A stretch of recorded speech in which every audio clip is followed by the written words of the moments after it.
peut-être de certaines dérives yoo xamante ne liées on va dire. loolu moom muy na charte bi dafay bañ ci dellu Afrique ñu laal. manière yi ñuy demee ci ay élections 6 mois avant. bon je pense que aujourd'hui les élections locales sont une demande. parce que fa lañ jëm. il faut respecter le calendrier électoral. dëgg la nag sànq sujet soulevé nga sujet bu am solo. muy peut-être le sujet des finances liées à l'organisation. élection locale je pense que lu koy organiser c'est 15 à 20 milliards. nekkul lu compliqué nekkul lu bëri. aujourd'hui le fichier. bu ñu ko réactualiser. ba commencer ubbi waat inscription yi. je pense que loolu c'est benn début d'étape. vers ces élections. L'organisation se fera de manière naturelle. Et de manière aussi responsable. foofu mooy importance bi léegi nag ku pare loolu question politique la. maanaam c'est en fonction peut-être des écuries politiques. maanaam ku pare pour dem. mais mën nga ñëw ku parewul pour dem aussi. mais mën nga toog mais quand même mën nañu baser aujourd'hui peut-être processus. élection au Sénégal yi en fonction peut-être de préparation wala de peut-être situation. taxawaay bi ngeen am daal ba imposer woon au président Macky Sall pour respecter la date des élections en 2024 am leen taxawaay boobu rek oui un instant ñu évoluer. oui pour wax kii si. pour man ñoom waa APR waruñu wax sax waxu en tout cas. waaw c'est ñoo fi jox maire yi mandat de 7 ans 2019 ba 2024 ñaata at la. 7 ans je vais y répondre. waaw. allez-y. donc c'est-à-dire maanaam da nga may sax maire yi beneen mandat. Quasiment. waaw effectivement pour peut-être ça c'est une méconnaissance mais pour prolonger une élection il faudrait que ñu nekk ci circonstances exceptionnelles. je dis que le code électoral dans son article 269 dit que ni mën nga pousser les élections mais ci année bi ngay def mais soo ci bëggee génn il faut nga nekk dans des périodes de circonstances exceptionnelles. je donne en 2019 il y a eu des élections. effectivement présidentielle en 2020 Covid dafa am. ma prolongé au 2021. 2022 on a tenu les élections. donc ñun ci yoon lañ ko teg mais vous sur quelle base ngeen ko teg ban circonstance exceptionnelle. on verra on verra mën na wax l'absence de programme avec le FMI mën nay wax yu bari on verra. oui c'est-à-dire ñoom ñoo gën a débat. renvoi élection mais ba léegi dégguloo le président wala fu ko jege wala la coalition wax waxu en tout cas toutes les preuves. effectivement je vais répondre. le président il a montré toutes les preuves que ni il n'est pas prêt pour tenir des élections. pourquoi le calendrier électoral dafay am révision bu normal chaque année. effectivement du début du mois de février à la fin du mois de juillet. pour permettre aux primo-votants veillu élection veillu année électorale. bon une année avant l'année électorale. da ngay ubbi def une révision exceptionnelle. jusqu'à présent def ko on est au mois de mais on peut comprendre attaque bi daaf subiroon peut-être yooyu yëpp ñu doon des manquements yoo xam ne. il y a des questionnements sur le fichier électoral. il faut une réactualisation de ce fichier. parce que tey gis nañ ne ñu bëri entre temps. génn nañ àdduna. am ñu bëri dañ leen war a inscrire l'inscription d'office des primo-votants loolu fan lañ ci toog. processus ba léegi mun na nekk ak même les cartes d'identité qui vont expirer ñu évoluer dem ci économie il nous reste pas beaucoup de temps. il faut donner la chance à tout le monde parce que tout vote compte en élection. donc je pense que aujourd'hui par manque de représentation diplomatique dans certaines zones. mais ñooñu en cas peut-être de participation dans une grande large peut-être élection par exemple l'élection présidentielle. mais ñoom seen voix nan la ñuy def ba peut-être mën na ko transmettre. en tout cas on peut avoir confiance à Makhtar Cissé koo xam ne moo organisé l'élection de 2024 avec tension bi ci amoon yëpp enjeu yi bu fekkee moom moo yor le ministère de l'intérieur jàpp nañ ne voilà l'État est suffisamment outillé pour bu élection waree am en janvier 2027 dina am on passe à l'économie pour revenir. pour me rebondir tuuti rek. 2 minutes 2 minutes. lii du guléet. ah bon non jógewuñu fi législative conseil constitutionnel waxoon na leen date bi ñoom ñaar ñi ñu nëbb date bi bañ ko wax nit ñi.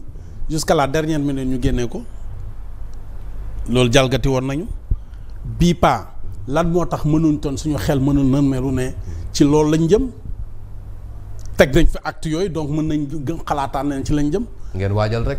ñun kay ñun pare nañ. dañuy waajal mais xam nga c'est-à-dire li metti mooy dañ ko xeex ñoom dañ ko xeex ñëpp ànd ak ñoom ci loolu ba pare ñu bëgg a delluwaat ci même système boobu moo ñu metti parce que ñun dañ leen ci jàppale bu baax xeexal nañ leen lu bari ñun waa gëm sa bopp. peut-être tamit. président Bougane amul lu mu deful. ci jàppale parce que dafa ne ñii ay génération lañu. bu ñu fayiree rek ci moom tamit moom dañ koy natt ci moom. donc aujourd'hui bu ñu demee ba ñu war a def suñu révision liste bi defuñu ko. ñu war a projeté wu pour élection législative kii nu mu tudd de locales yi. en janvier waxuñu ci dara. ñu ngi toog di xaar tout le monde se pose la question société civile ñëpp a ngi toog donc on ne peut se dire que li ngeen wax fii rek est-ce que yow sax juñu ko. nee nga est-ce que pare nañu. pare nañu. ñoom est-ce que pare nañu. daa mel ni kenn pareegul ci. mais ñun pare nañu. on passe à l'économie pour parler. dernière sortie ba léegi bu ki nga xam ne moom mooy l'actuel président de l'Assemblée nationale. sortie boo xam ne def na polémique ci compréhension yi ci termes yi nga xam ne ñenn ñi jàpp nañ ne c'est technique ay dettes odieuses ak dettes cachées. ndax da ngeen jàpp yéen ne taxawaay bu bees la Ousmane Sonko dafa renier engagement bi li mu sóoboon réewu Sénégal dugal ñu ci ay waxu dette cachée ba tax mënuñu am programme ak FMI dafay jox dëgg li nga xam ne mooy sa leader Bougane Gueye Dany yàgg na di wax lu mel noonu Jules. président Bougane Gueye Dany bi ñuy junj dette cachée. la njëkk a wax ne saa loolu mënta nekk. def na fi ay conférence de presse expliqué na dette cachée mënta am ci dëkk bi. faram fàcce nañ ko fi expliqué nañ c'est quoi la dette cachée. parce que pour Sénégalais yi comprendre dette bi bu jógee dañ koy libaler en devise étrangère ñëw banque centrale en devise étrangère léegi banque centrale moo ko war a convertir en CFA loolu nan la dette cachée mën a rëccee de banque centrale. avec la présence de l'actuel premier ministre. mais moom laa la wax ne léegi nag moom ci boppam bu mu demee ba toog barki Demba Ndiaye bi ñu ko invité nee na dette odieuse.